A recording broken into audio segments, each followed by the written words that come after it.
baik di dalam kesempatan malam hari yang penuh dengan sukacita, penuh dengan kebahagiaan ini,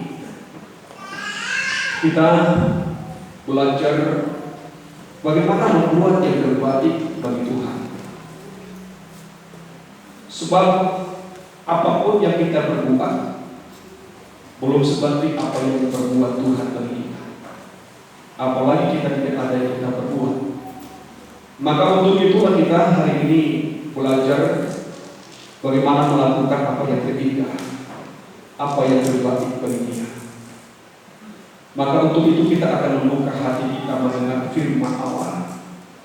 Firman Allah itu akan dapat memberikan sukacita, memberikan kekuatan di dalam setiap hati kita, supaya kita nanti ada hati yang penuh bersyukur di saat kita menyembah Tuhan.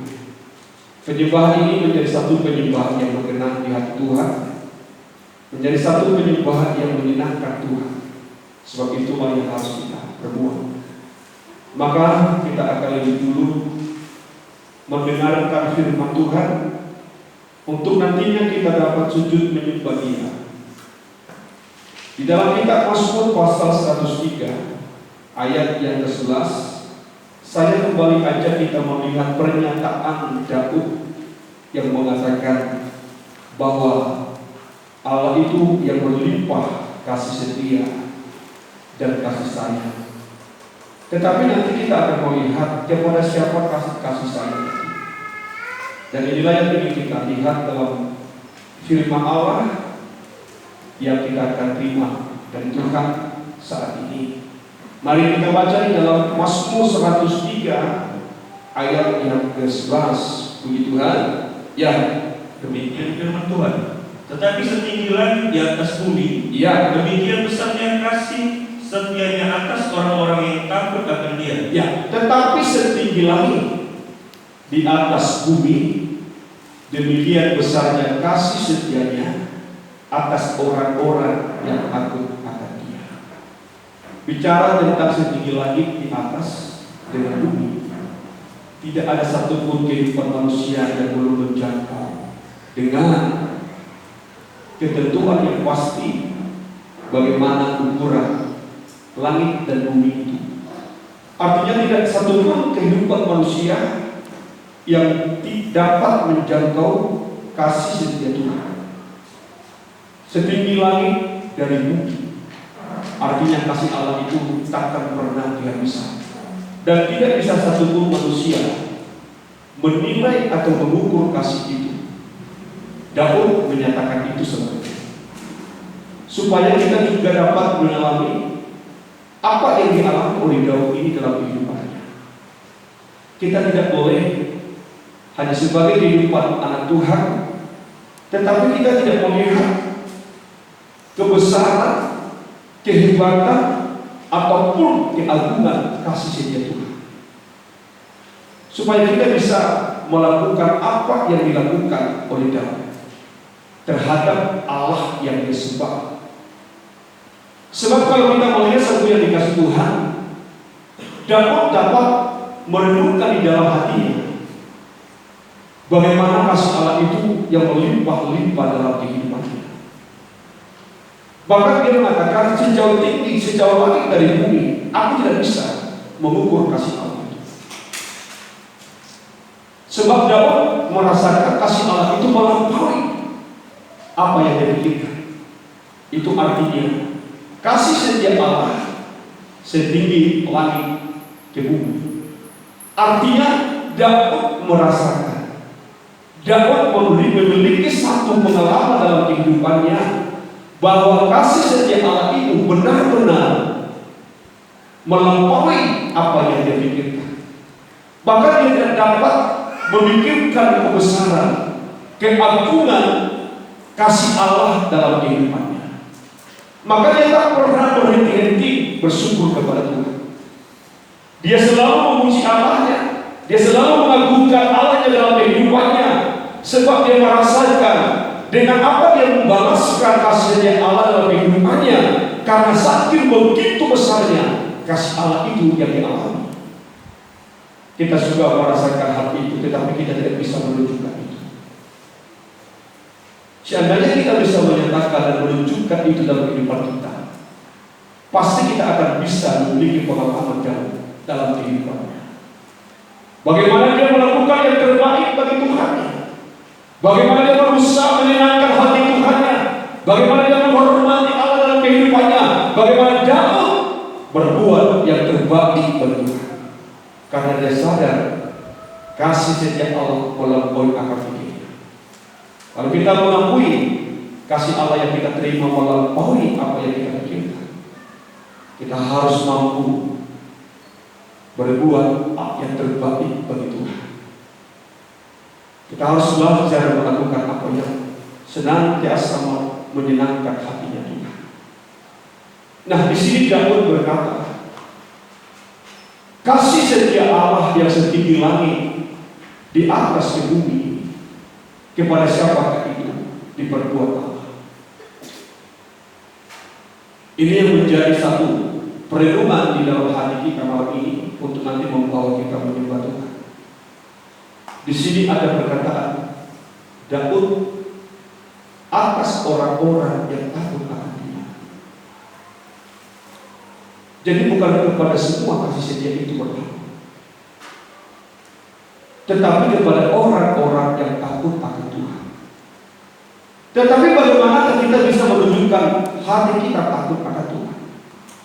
Dan bagaimana Daud melihat sebesar apakah kasih setia Allah yang tidak terhitungkan itu bagi kehidupan orang-orang yang takut akan Dia? Kita akan melihat satu pernyataan Tuhan kepada umatnya untuk menunjukkan rasa takut itu kepada Dia. Apa yang harus dilakukan umat itu? Di dalam kitab Ulangan pasal yang ke-16 ayat yang ke-12, coba kita akan melihat ini saudaraku yang dikasih Tuhan. Kalau saya tidak salah ayat ini untuk nanti membawa hidup saya dan saudara, bagaimana kita harus menjadi orang yang takut akan Dia. Dalam kitab Ulangan pasal yang ke-10 ya, dalam kitab Ulangan pasal yang ke-16 atau 10, saya tidak tahu, coba saya coba ini 10 ya, ayat 12.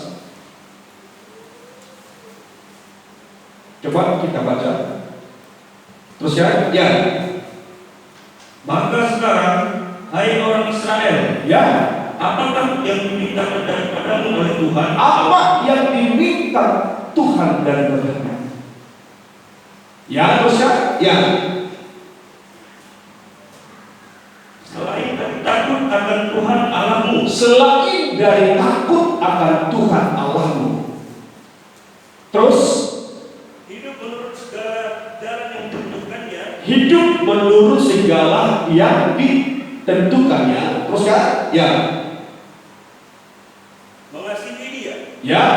Kepada Tuhan Allahmu. Ya. Dengan segenap hatimu dan segenap jiwamu. Ya, terus kan? Ya, sampai di sana. Nah, di sini kita dapat melihat bagaimana Allah menerangkan kepada umatnya untuk takut akan Dia. Di sini Allah mengatakan kepada umatnya supaya orang-orang Israel ini supaya menjadi umat yang takut akan Tuhan. Dan Tuhan mengatakan, bagaimana engkau menyatakan rasa takutmu kepada Saya? Tuhan katakan dalam ayat ini, menuruti segala jalan yang kutunjukkan. Apa yang dikatakan Tuhan dalam firman kita yang benar firman Allah, kita harus belajar melakukan apa yang dikatakan Tuhan. Itu orang yang takut akan Tuhan. Kalau kita tidak melakukan apa yang diperintahkan Tuhan, kita tidak pernah merasa takut akan Dia. Dan kedua dikatakan mengasihi Dia. Sebab itulah tuntutan Allah dalam kehidupan umat Israel untuk menunjukkan rasa takutnya kepada Allah. Orang Israel harus benar-benar melakukan apa yang ditetapkan oleh Allah dan mengasihi Allah. dengan segenap hati dan segenap jiwa.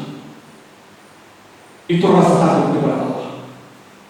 Maka kalau kita berkata aku takut kepada Tuhan, tetapi kita tidak menunjukkan mengasihi Allah dengan segenap hati dan segenap jiwa, Tuhan akan mengatakan kepada kita, engkau berdusta,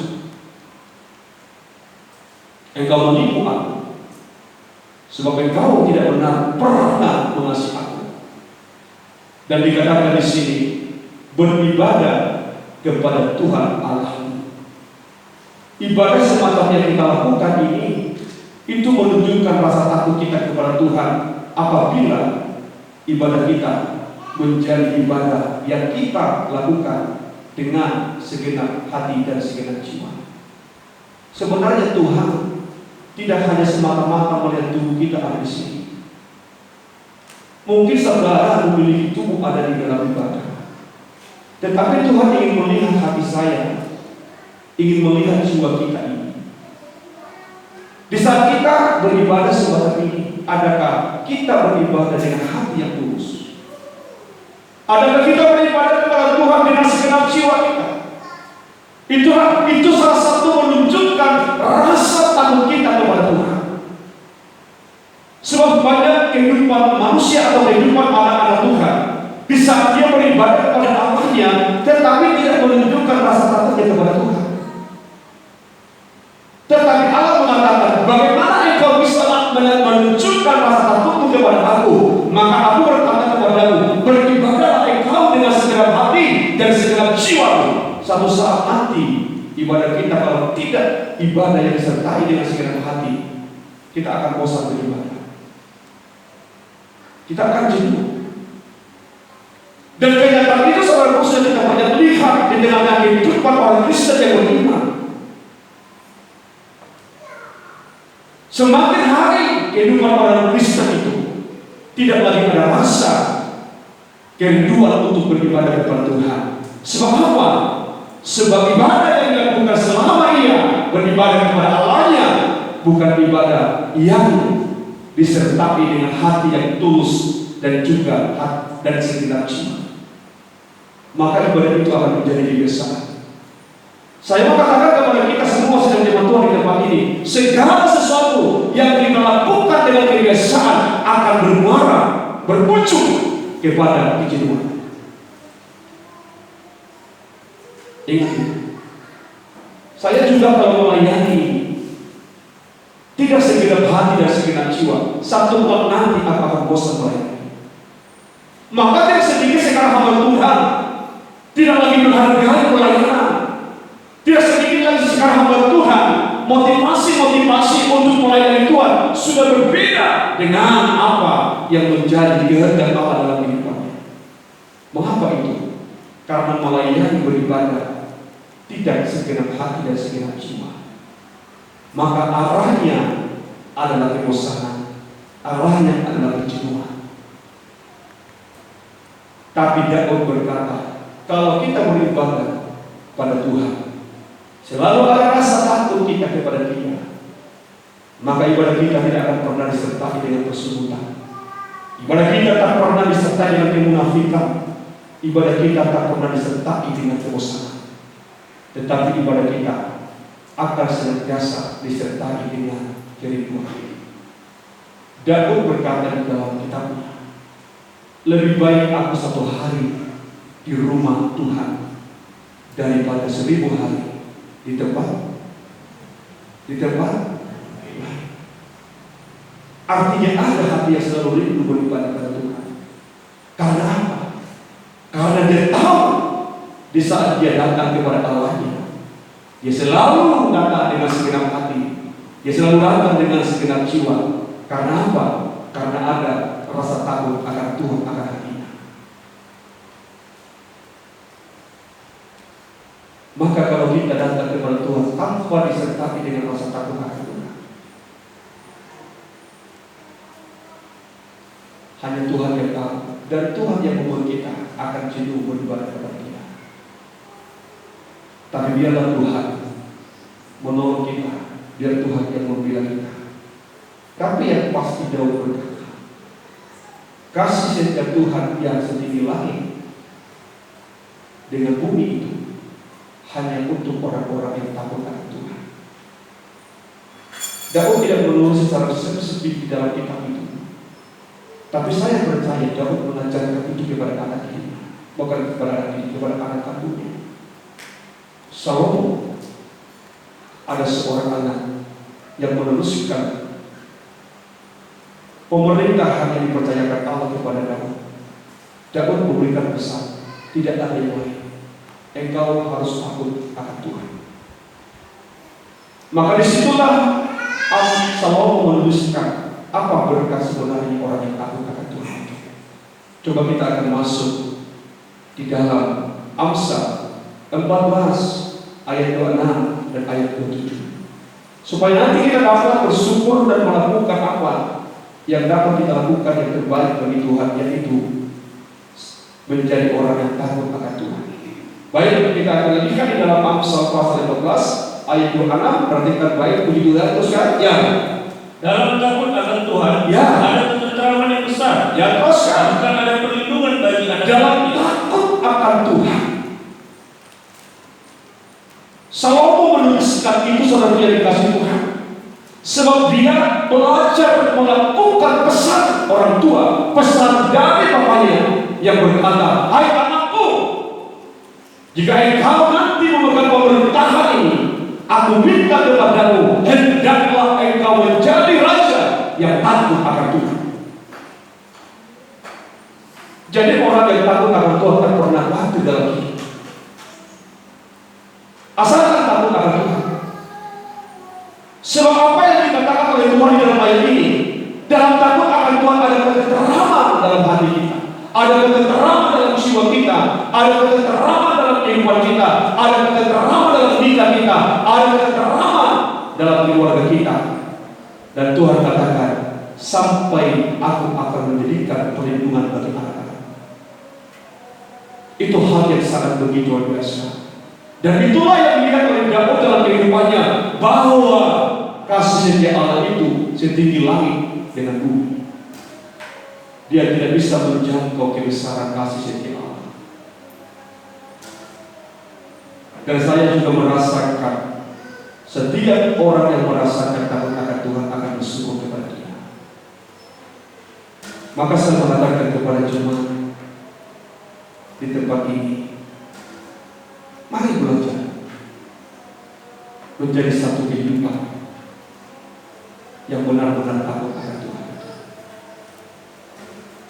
Dan kita harus merasakan bagaimana tantangan-tantangan yang kita hadapi untuk membuat hati kita tidak lagi takut akan Tuhan itu. Tetapi yang pasti bagi saya dan saudara, kalau kita datang merendahkan hati tidak apa-apa, kita belajar banyak menyembah Tuhan, disitulah Tuhan semakin menambahkan roh takut akan Dia dalam kehidupan kita. Ayat 7, perhatikan Pak Ibu. Puji Tuhan terus kan? Ya. Takut akan Tuhan adalah sumber kehidupan. Terus sehingga orang terhindar dari jerat maut. Bayangkan itu saudara yang dikasih Tuhan. Sebenarnya tidak ada ruginya jika saya dan saudara memiliki roh takut akan Dia. Bisakah kita berkata kepada Tuhan, Tuhan, oleh karena aku sebagai manusia yang lemah dan aku masih ada dalam dunia ini Tuhan, banyak problema yang aku alami, banyak persoalan yang aku hadapi, maka aku tidak bisa menjadi orang yang takut akan Engkau. Apakah Tuhan dapat menerima alasan saya dan saudara? Tuhan tidak menerima. Sebab Tuhan memberikan satu kepastian. Tuhan tidak memberikan kebimbangan dalam hati orang-orang benar, tapi Tuhan hanya memberikan kepastian bagi orang-orang benar, bahwa aku berkata takut akan Tuhan, akan ada sumber kehidupan, dan jerat maut tidak akan menguasai kehidupan. Amin. Amin ya. Coba kita bayangkan, sejauh langit dari bumi ini kasih setia Allah menjangkau hidup saya dan saudara. Kehidupan ada di tangan Tuhan, diberikan kepada kita. satu ayat lagi untuk mengantar kita menyembah pada Tuhan saat malam ini. Dalam Amsal Sulaiman pasal 22 ayat yang keempat. Haleluya. Amsal Sulaiman pasal 22 ayat keempat. Puji Tuhan. Ya. Ganjaran kerendahan hati dan takut akan Tuhan Ya. adalah kekayaan, Terus. kehormatan dan kehidupan. Ya, terus ya. Duri dan perangkap ada di jalan orang yang sorong hatinya. Itu Amsal Sulaiman 22 ayat yang berapa tadi saya katakan? Salah ketik. Yuk ayat keempat, puji Tuhan. Ya pasti dia. Ganjaran kerendahan hati, terus kan? Ya. Ganjaran kerendahan hati dan takut akan Tuhan adalah kekayaan, kehormatan dan kehidupan. Nah, semua diberikan itu. Jadi kalau kita melihat di dalam pernyataan firman Allah ini, kalau seseorang menjadi orang yang takut akan Tuhan, dia akan bisa memiliki segala sesuatu dalam hidupnya. Amin. Alkitab yang mengajarkan itu sebenarnya. Ganjaran orang yang takut akan Tuhan, maka Allah melimpahi dia dengan kekayaan, melimpahi dia dengan kehormatan, dan melimpahi dia dengan kehidupan. Berarti tidak ada sesuatu apapun yang tidak bisa dimiliki oleh orang-orang yang takut akan Tuhan. Amin. Amin. Loh, yang benar sih. Sekali lagi saya katakan, segala sesuatu tidak ada yang tidak dimiliki oleh orang-orang yang takut akan Tuhan. Tuhan tak pernah ingkar janji akan apa yang dia katakan. Tetapi Tuhan berkata, orang yang takut akan Tuhan akan dilimpahi dengan kekayaan kehormatan. Supaya kita jangan mencari kehormatan diri sendiri, tapi biarlah kehormatan saya dari Allah sendiri, dari Tuhan. Amin. Kalau kita percaya dalam firman Allah ini, kekayaan yang ingin kita miliki jangan sampai tidak sesuai dengan aturan Tuhan. Kekayaan juga Tuhan mampu berikan kepada orang-orang tanpa dia. Supaya apa? Supaya kita belajar tahu bersyukur kepada Tuhan. Maka saya mengatakan kepada kita, belajarlah menjadi kehidupan yang takut akan Tuhan. Amin. Amin ya. Amin. Apa tadi kami katakan Tuhan itu? Mengasihi Tuhan, melakukan perintah Allah itu, beribadah dengan segenap hati dan segenap jiwa. Itu orang yang takut akan Tuhan. Kalau kita bisa melakukan hal ini, janganlah ragukan masa depan hidup.